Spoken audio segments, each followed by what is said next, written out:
Corn and soybean growers, it seems like, are always trying to push yield. We look at national yield contest winners, and they're trying the next thing to get the next 10 bushel, 20 bushel, 50 bushel more. In alfalfa production, a lot of this goes unnoticed, what farmers are doing to improve yield. Well, the fertility piece is the one I really wanted to hammer on here, because you think about what are you going to do for fertilizer over the course of this 3 or 4 year lifespan of the alfalfa, however long you're going to leave it out there. Yes, you can spoon feed, yes, you can throw some more nutrients on, but take phosphorus and potassium, they're not very mobile in the soil. So aren't you ahead to load it up in the beginning? I would say you are. Now, don't get me wrong, I'm not saying, oh, we're going to over fertilize and pollute everything. We just talked about water quality, but remember, with phosphorus and potassium, they don't leach down into the water and cause problems that way. So how about we place them down 3, 4, 8, 10 inches deep, just place them down in the soil, and you can put tremendously high levels on. What we advise you to do is take a look at the Ag PhD fertilizer removal app. It's a free download for your smartphone or your iPad, and then you can see whatever your yield goal is, and even over the next 3 years, what's your total for 3 years for alfalfa,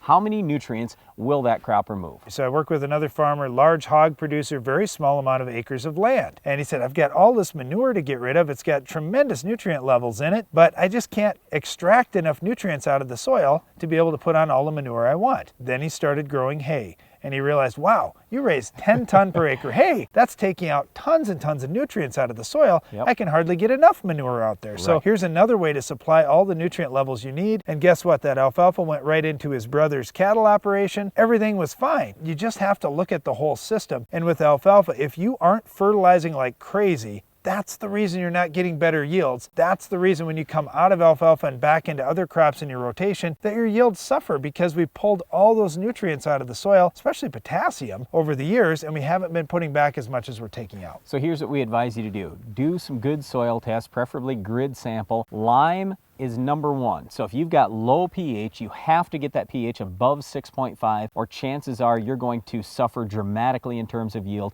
Alfalfa is hurt the most by low pH. And you have to have great availability of calcium. That's the other side bonus. When you're putting that lime out there, you're going to have available calcium for your crop, and you need lots of calcium for a good alfalfa crop. Yep, so soil test, fertilize accordingly, pull plant tissue samples. Don't forget about micronutrients. Everybody talks about boron, but there are many other micronutrients that are important to alfalfa crops as well.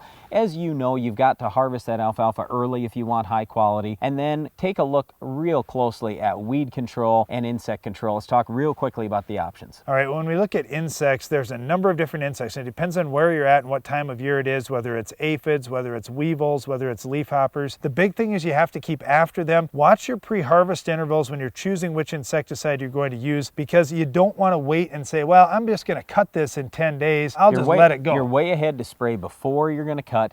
Preferably 2 weeks before you cut, but in some cases 7 days is the pre-harvest interval. Usually the pyrethroids are great, and you've got only a 7-day pre-harvest interval. Well, you get more hay on that cutting, plus you get quicker regrowth with the next. Okay, in terms of weed control, we strongly encourage you start with 2 quarts of Eptam pre-emerge, that's half a gallon, then post-emerge Buctril, Pursuit, and just about any grass killer. Those are really your options for weed control post. The other thing is fungicide use, and this is one that I see guys doing it throughout the season, multiple applications, because you think about that alfalfa, you want to hold all those leaves on. That's what's going to get you good tonnage and good quality, so don't forget about the fungicide and protecting your plants. I've almost never been in an alfalfa field that I don't see lower leaves turning yellow from some sort of disease. So the fungicide is one that really does pay across the country. Alfalfa absolutely can be intensively managed, and you can earn more income on your farm. And if nothing else, try some of these things out. Try it side by side versus untreated, and just see how it pays for you. Well, there's lots of things you can do to increase production of any crop, especially when you start with great weed control. We'll show you how to stop this one